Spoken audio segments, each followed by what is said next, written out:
श्री शिवाय नमस्तुभ्यम। हर हर महादेव। आप सभी लोग जानते हो कि यह श्राद्ध पक्ष चल रहा है और ये जो 17 सितंबर बुधवार के दिन इस पवित्र भाद्रपद महीने की इंदिरा एकादशी तिथि पड़ रही है, यानी कि श्राद्ध पक्ष की एकादशी तिथि अभी पितृपक्ष चल रहा है। तो ये इंदिरा एकादशी सबसे बड़ी और विशेष एकादशी है। जैसे कि श्राद्ध की इंदिरा एकादशी तिथि महाराज, इस इंदिरा एकादशी के दिन किया जाने वाला यह एकमात्र उपाय मात्र 3 तुलसी पत्ते, 1 चुटकी हल्दी, दीपक। भक्तों, शिव महापुराण की कथा में बताया गया है कि पितृपक्ष की इंदिरा एकादशी तिथि का बड़ा महत्व होता है। जैसे कि 17 सितंबर बुधवार इंदिरा एकादशी तिथि। देखिए, आप सभी को पता है कि अभी श्राद्ध पक्ष चल रहा है, यानी कि पितृपक्ष। और इस श्राद्ध में यदि हम कोई सा भी उपाय करते हैं तो स्वयं हमें हमारे पितरों का आशीर्वाद प्राप्त होता है। इंदिरा एकादशी महाराज जी 17 सितंबर बुधवार श्राद्ध एकादशी के दिन यह मात्र 3 तुलसी पत्ते, 1 चुटकी हल्दी, दीपक उपाय को अवश्य करें। और आप सभी को पता है कि एकादशी का यदि कोई सा उपाय है तो वह केवल और केवल मात्र 3 तुलसी पत्ते, 1 चुटकी हल्दी, दीपक वाला उपाय। आपको इस उपाय को किस समय करना है? प्रदोष काल के समय या फिर सुबह के समय। ये संपूर्ण बातें हम आगे करेंगे। अब देखिए महाराज, यदि हम श्राद्ध पक्ष में रोज संध्या काल में या फिर प्रदोष काल के समय एक दीपक प्रज्वलित करते हैं तो इस दीपक की जो रोशनी है वह स्वयं हमारे पितरों तक जाती है और इससे हमारे जीवन में चल रही समस्या समाप्त होती है। उसी प्रकार से हमें मात्र 3 तुलसी पत्ते, 1 चुटकी हल्दी, दीपक को करना है।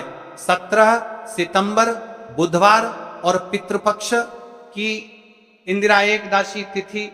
देखिए, इन दोनों संयोग बहुत मुश्किल से आता है। ऐसे मौके बार बार नहीं मिलते, केवल वर्ष में एक बार ही इस उपाय को करने का मौका मिलता है। देखिए, मेरी कई सारी अन्य माताएं बहनें हैं जिन्होंने इस उपाय को आज तक किया ही ना हो और उन्हें इस उपाय के बारे में पता ही ना हो।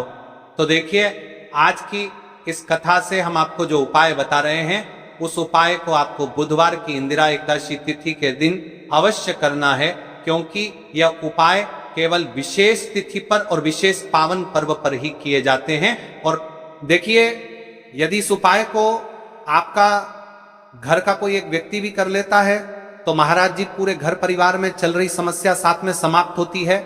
इस उपाय को करने का तो फल हमें मिलता ही है, लेकिन यदि किसी विशेष तिथि पर किया जाए तो उसका भी हमें फल प्राप्त कर देने में होता है। जैसे कि श्राद्ध की एकादशी तिथि और यह मां दुर्गा को समर्पित है। देखिए महाराज जी, हमने हमारी पिछली बार की कई सारी शिव महापुराण की कथाओं में आपको इस उपाय को अच्छे तरीके से बताया भी है और समझाया भी है, लेकिन आज एक बार फिर से हम आपको इस उपाय को समझाएंगे, क्योंकि 17 सितंबर बुधवार का दिन सबसे बड़ा और विशेष दिन है। देखिए, यदि आपने इस मात्र 3 तुलसी पत्ते, 1 चुटकी हल्दी, दीपक को कर लिया तो आपको इस उपाय का वह फल मिलेगा जिसकी आपने कभी कल्पना भी ना करी होगी। देखिए महाराज जी, जो मनोकामना बड़े बड़े पूजा पाठ से पूर्ण नहीं होती वह केवल इस श्राद्ध पक्ष में एकादशी तिथि के दिन मात्र 3 तुलसी पत्ते, 1 चुटकी हल्दी, दीपक को करने से पूर्ण हो जाती है। देखिए, मेरी कई सारी माताएं बहनें हैं जिन्हें पता भी नहीं है कि उनके जीवन में जो समस्या चल रही है उसका कारण क्या है, यानी कि मुख्य कारण क्या है, किस वजह से यह समस्या है। मतलब भाई, जीवन में जो अटकने आती हैं जिनका कारण अक्सर हमें पता ही नहीं चलता, वे कई बार पितृशक्ति या घर की अनुचित ऊर्जा के कारण होती हैं। देखिए, श्राद्ध पक्ष वह काल है जब हमारे पूर्वजों की स्मृति का प्रभाव सबसे अनुभवी होता है और इस पावन पर्व पर एकादशी पड़ रही है, तो यदि आप ये उपाय एकादशी वाले दिन करते हैं तो इसका 100 गुना बढ़ जाता है। देखिए महाराज, मात्र 3 तुलसी पत्ते, 1 चुटकी हल्दी, दीपक जो शुद्धता और रक्षा का प्रतीक है, एकादशी तिथि की घड़ी में यह उपाय करके एक दीपक जलाकर हम अपने घर के नकारात्मक बंधनों को तोड़ने, पूर्वजों की शांति प्राप्त करने और जीवन में अच्छे अवसर पुनः सक्रिय करने का आग्रह करते हैं। इसलिए आपसे निवेदन कर रहे हैं, मात्र 3 तुलसी पत्ते, 1 चुटकी हल्दी, दीपक अवश्य करें। देखिए महाराज जी, हम आपको आगे चलकर संपूर्ण बातें बताने वाले हैं कि इस उपाय को आपको किस प्रकार करना है, सामग्री कहां से लेनी है, किस समय करना है, कैसे करना है। ठीक है, तो आपको इस कथा के अंतिम तक बने रहना है। देखिए, हम राशि से जुड़ा भाग्य भी बता रहे हैं और भाग्य में चल रही परेशानियों को भी बता रहे हैं। तो यदि आप अपनी राशि से जुड़ा भाग्य जानना चाहते हैं तो अपना नाम और अपनी राशि कमेंट बॉक्स में अवश्य लिखें। अगली वीडियो में हम आपको आपकी राशि से जुड़ा भाग्य बताएंगे। अब बात कर लेते हैं उपाय के बारे में। तो देखिए महाराज जी, इस मात्र 3 तुलसी पत्ते 1 चुटकी हल्दी दीपक वाला उपाय है। तो आपको कल इस श्रद्धा पक्ष की इंदिरा एकदशी तिथि पर इस उपाय को अवश्य करना है। देखिए, अब बात कर लेते हैं हम उपाय के बारे में। इस उपाय को कौन कौन व्यक्ति कर सकता है, मतलब कि आपके घर का कौन कौन सदस्य जनकर आ गया आपे इस उपाय को कर सकता है। मेरी कई सारी अन्य मात्राएं बहनें रहती है जो अपने स्वयं के लिए, अपने स्वयं के जीवन में चल रही परेशानियों को समाप्त करने के लिए उपाय यदि करना चाहती है तो वह अवश्य कर सकती है महाराज। और मेरी कई माताएं बहनें अपने परिवार वालों के लिए, अपने सदस्यों के लिए उपाय करना चाहते हैं तो वह भी कर सकती है। ध्यान रहे, मात्र 3 तुलसी पत्ते 1 चुटकी हल्दी दीपक। तो उपाय की ओर आगे बढ़ने से पहले हम जान लेते हैं, कल जिन माता बहनों ने कमेंट किया था अपनी राशि से जुड़ा भाग्य जानने के लिए, वे लोग जान लो आज अपनी राशि से जुड़ा भाग्य कल की 2 विशेष राशि ली। देखिए, सबसे पहली और विशेष राशि है कर्क राशि। देखिए, आपकी धन संबंधित परेशानी समाप्त होगी। विशेषकर श्राद्ध में आपको प्रदोष काल के समय इस उपाय को पितरों का नाम के अवश्य करना चाहिए। ठीक है, अब बात कर लेते हैं महाराज जी हम उपाय के बारे में। अब बात करते हैं कि इस उपाय को किस समय करना चाहिए।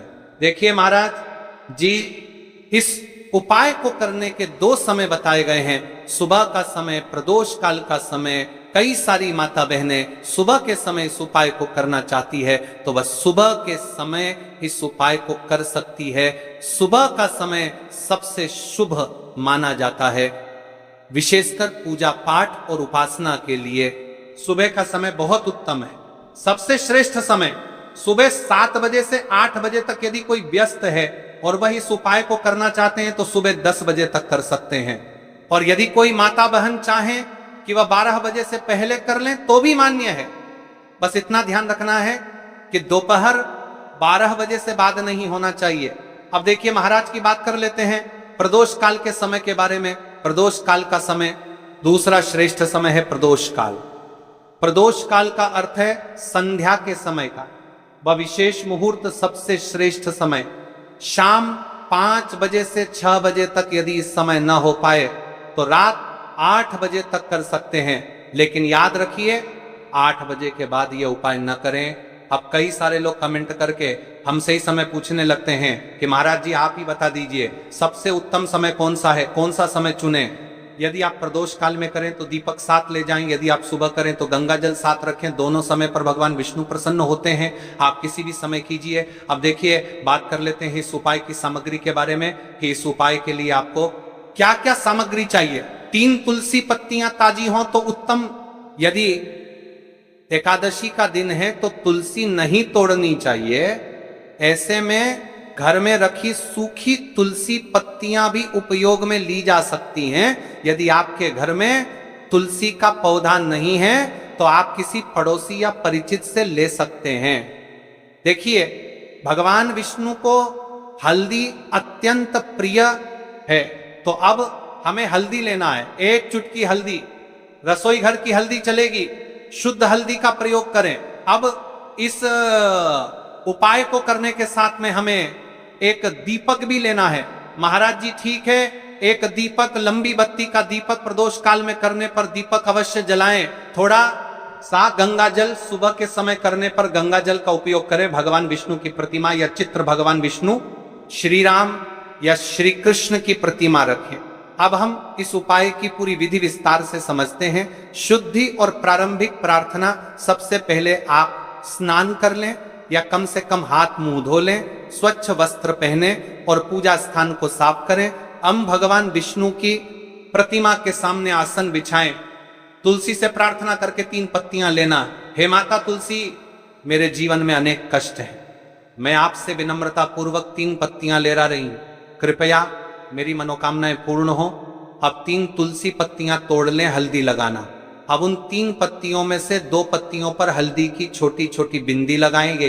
बिंदी शुभता का प्रतीक है।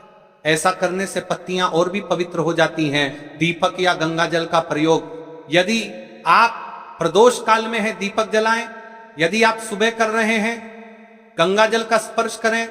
2 तुलसी पत्तियां अर्पण करना। जिन 2 पत्तियों पर हल्दी लगी है उन्हें भगवान विष्णु की प्रतिमा के सामने अर्पित करें और कहे, हे श्री हरि, मैं आपको ये तुलसी पत्तियां अर्पित करती हूं, कृपया मेरी मनोकामनाएं पूर्ण करें, मेरे कष्ट दूर करें, मेरे परिवार में सुख शांति लाएं। नमो नारायणाय। आप अपनी समस्या या मनोकामना स्पष्ट रूप से बोलें। जैसे मेरे घर में कलह है, कृपा कर इसे दूर करें। मेरे बच्चों को शिक्षा में सफलता मिले। मेरे घर में धन की कमी दूर हो। तीसरी तुलसी पत्ती का प्रयोग। अब बची हुई तीसरी पत्ती को आप घर के किसी शुभ स्थान पर रख दें, जैसे घर का मंदिर, धन स्थान, तिजोरी, अलमारी या घर का पवित्र स्थान। यह पत्ती आपके घर में समृद्धि और शुभता का प्रतीक बनेगी।